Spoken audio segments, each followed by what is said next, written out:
देखो दोस्तों, इसके अंदर जो है आपको वर्ग करना है। पहले क्वेश्चन के अंदर देखो, पहला क्या है, 32 है, आपको 32 का वर्ग करने को बताना है।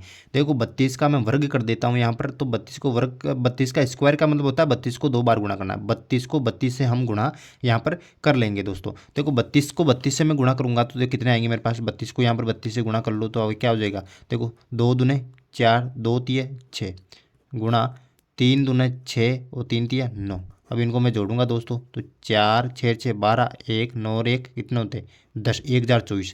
यानी मैं 32 को 32 से गुणा करूंगा तो मेरे पास कितना आया 1024 आया दोस्तों। ये 1024 जो है कितने का वर्ग है, 32 का जो है वर्ग हो गया दोस्तों। अब जो है एक नियम हो जाता है वितरण नियम। यदि आप वितरण नियम से यदि आपको पूछ ले तो वितरण नियम से किस किस प्रकार से आपको याद करना है। देखो 32, 32 का वर्ग करना है तो 32 को वर्ग को इस प्रकार से दर्शाते हैं, यानी कि 32 का वर्ग हो गया दोस्तों। अब देखो दोस्तों, वितरण नियम से किस प्रकार से करना है, यानी देखो 32 को हम क्या लिख सकते हैं, 30+2 लिख सकता हूँ। देखो दोस्तों, किसको, 32 को, 32 के ऊपर क्या है स्क्वायर है, तो यहाँ पर लगा दूंगा मैं स्क्वायर। 30+2 यहाँ पर लिखे, उसका क्या करना है, वर्ग करना है दोस्तों। तो इसको वर्ग किस प्रकार से करेंगे, देखो 30+2 का स्क्वायर है तो इसको किस प्रकार से लिख सकता हूँ मैं, इस प्रकार से लिख सकता हूँ 30+2 का गुणा 30+2 का कोष्टक दोस्तों। तो इस प्रकार से मैं इसको लिख सकता हूँ 30+2 के स्क्वायर को। अब जो है यहाँ पर जो क्या करूँगा मैं, 30 को जो है 30+2 से गुणा करूँगा। देखो 30 को जो है मैं करूँगा 30+2 से गुणा करूँगा दोस्तों, फिर +2, फिर आ गया यहाँ पर प्लस के 2, फिर 30+2 यहाँ पर आ जाएगा दोस्तों। ये हो गया 30+2 मेरे पास यहाँ पर आ गया। तो इस प्रकार से आपको वितरण नियम से गुणा करना। अब क्या करूँगा मैं, 30 को 30 से गुणा किया तो ये देखो 3 को 3 से गुणा किया 9 आ जाएगा, 2 जीरो लग जाएगा पीछे, ये हो जाएगा 2 जीरो लग गया। प्लस 30 को मैं 2 से गुणा करूँगा, 30 दूनी कितने हो गए 60 हो गए दोस्तों, ये हो गए 60, प्लस 2 3 6, ये हो गई मेरे पास 60 यहाँ पर। अभी 2 को 2 से गुणा करूँगा कितना आ जाएंगे 4 आ जाएगी। अब देखो 900 है इधर, 6 6 कितने हो गए 60, 60 कितने हो गए 120, तो यहाँ पर हो जाएगा 120 और प्लस के 4। अब देखो यहाँ पर 900 है और 120 को 4 को जोड़ूंगा तो कितने हो गए 124, और 900 और 124 कितने हो जाएंगे 1024 मेरे पास आ गए। तो ये जो है वितरण नियम है, तो इस वितरण के नियम के द्वारा जो है वर्ग आप इस प्रकार से ज्ञात कर सकते हो। और यदि आपको केवल वर्ग ही पूछे इस प्रश्न में जैसा दे रखा है तो आप इस प्रश्न को जो इस प्रकार से भी कर सकते हो, इस प्रकार से भी कर सकते हो। यदि आपको कहे कि वितरण नियम के द्वारा ही करना है तो वितरण के नियम के द्वारा इस प्रकार से कर सकते हो, या ये से कह सकता है कि बिना गणना किए ज्ञात करना है तो बिना गणना किए इस प्रकार से ज्ञात आप कर सकते हो। तो हम जो है इस प्रश्न को जो है इस विधि से करेंगे डायरेक्ट। अब जो दोस्तों देखो दूसरा प्रश्न जो है यहाँ पर देगा 35, 35 का आपको वर्ग करके बताना। देखो मैं वर्ग कर लेता हूँ 35 का, 35 का वर्ग कर लिया मैंने। अब क्या करना है, 35 के स्क्वायर का मतलब क्या, 35 को 35 से गुणा करना है, 35 गुणा 35। तो मैं इधर गुणा कर लेता हूँ 35 को 35 से, 35 को मैं करूँगा 35 से गुणा दोस्तों, यहाँ पर गुणा कर लूँगा। तो अब क्या आएगा, पचम 25, पचम 25, हाथ लगी 2, 5 या 15, 2 कितने हो गए, ये हो गए 17।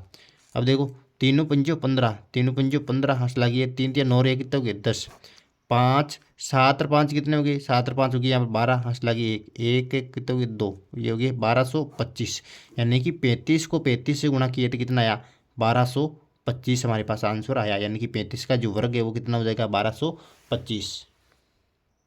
अब जो है संख्या आती है तीसरी 86 दोस्तों। 86 का क्या करना, वर्ग करना। देखो 86 का जो वर्ग करूंगा मैं यहाँ पे, देखो स्क्वायर कर लिया 86 का, तो वर्ग करूंगा तो 86 को 86 से गुणा करना दोस्तों, 86 गुणा यहाँ पर हो जाएगा 86। अब मैं 86 को 86 से गुणा कर लूँगा यहाँ पे, 86 गुणा 86। देखो 6 छंग 36 का 6, हंस लागी 3, 6 7 बड़ा 6 48, 3 कितने होगी 51, 48 और 3 51 हो गए गुणा। अब देखो 8 को करो, 6 से गुणा 8 छंग 48 ही होते हैं, 8 हंस लगी 4, 8 आंटी 64, 64 4 कितने हो गए 68, तो ये हो गया 68। अब इनको जोड़ लो दोस्तों, 6 8 1 9, 8 और 5 कितने हो गए 13, हंस लगी 6 1 7, 73 96। यानी कि इसके 86 को 86 से गुणा करने पर कितना आएंगे 73 96, यानी कि 86 का जो वर्ग हुआ वो हुआ 73 96। अब जो है देखो 93 का वर्ग करना है, 93 का मैं वर्ग कर लेता हूँ यहाँ पर, 93 का वर्ग करूँगा। अब देखो 93 को 93 से गुणा करो, 93 गुणा 93, अब कितना आएगा, देखो 93 को 93 से गुणा कर लो इधर, 93 और 93 इन दोनों को गुणा करूँगा तो देखो 3 तिया कितने हो गए 9, 9 तिया ये हो गए 27, गुणा 9 तिया 27, हंस लगी 2, 9 नमन में 81, 81 2 कितने हो गए 83। अब देखो यहाँ पर आ गए 83, 9 गए 7 7 चुगदा, हंस लगे 1 3 3 कितने हो गए 6 8, 86 49। यानी कि 93 को 93 से गुणा किया तो कितना आ जाएंगे यहाँ पर आ जाएगा 86 49 दोस्तों। अब जो है पांचवी जो संख्या आती है वो आती है 71 दोस्तों। यहाँ पर 71 आया। अब 71 का वर्ग करो, देखिए 71 का मैं वर्ग कर लूँगा यहाँ पे। तो 71 को 71 से गुणा करना है, 71 को मैंने 71 से गुणा करना है। देखो 71 को 71 से मैं इधर गुणा कर लूँगा। देखो 1 को 1 से गुणा किया तो 1 आया, 1 को 7 से गुणा किया तो 7। अब 7 को 1 से गुणा किया 7 और 7 7 तो 49 दोस्तों। 1 का 1 7 7 कितने हो गए 14, हंस लगी 1 9 1 कितने हो गए 10, हंस लगी 4 1 5 5041। 71 का 71 से गुणा करेंगे तो कितना आएगा 5041, यानी कि 71 का जो वर्ग होगा वो होगा 5041। अब जो है छठी जो संख्या है वो है 46। 46 का वर्ग करके बताना है। देखो 46 का मैं वर्ग कर लेता हूँ यहाँ पर। 46 का वर्ग कर लिया। 46 को 46 से गुणा करेंगे।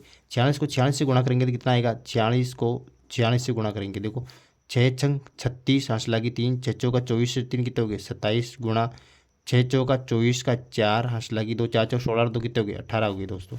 अब देखो यहाँ पर हो गए 6 7 3 10 11, हंस लगी 2 और 1 3 8 3 कितने होते हैं 11, हंस लगी 1 1 1 कितने हो गए 2 2116, यानी कि 46 को 46 से गुणा करेंगे तो हमारे पास कितना आ जाएंगे 2116, यानी कि 46 का जो वर्ग हुआ दोस्तों वो कितना हुआ 2116। इस प्रकार से जो इस प्रश्न को करना है, वेरी सिंपल।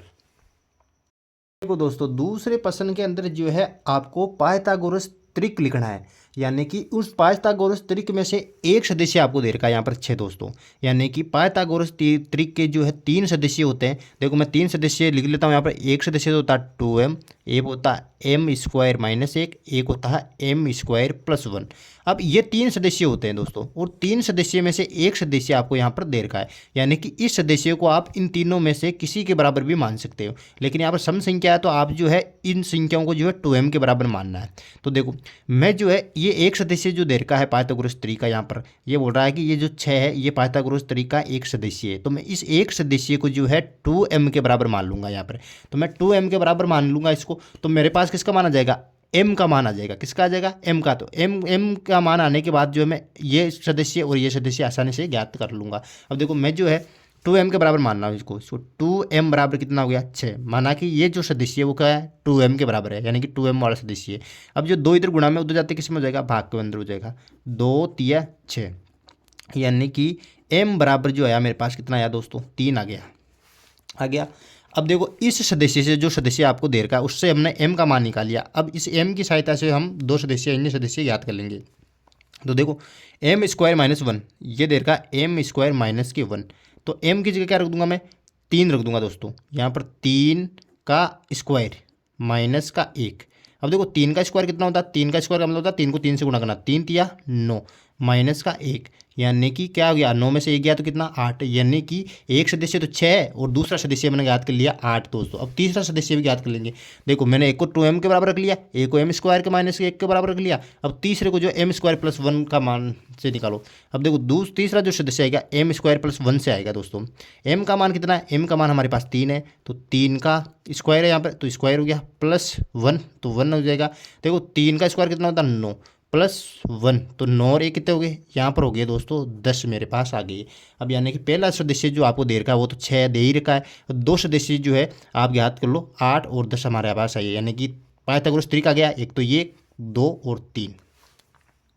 अब जो है दूसरे प्रश्न के अंदर जो है पाइथागोरस त्रिक का एक सदस्य दे रखा है आपको चुगदा को किसके बराबर मानना है 2m। देखो त्रिक कितने हो गए m स्क्वायर माइनस 1 और m स्क्वायर प्लस 1, ये यानी कि पाइथागोरस त्रिक है ये।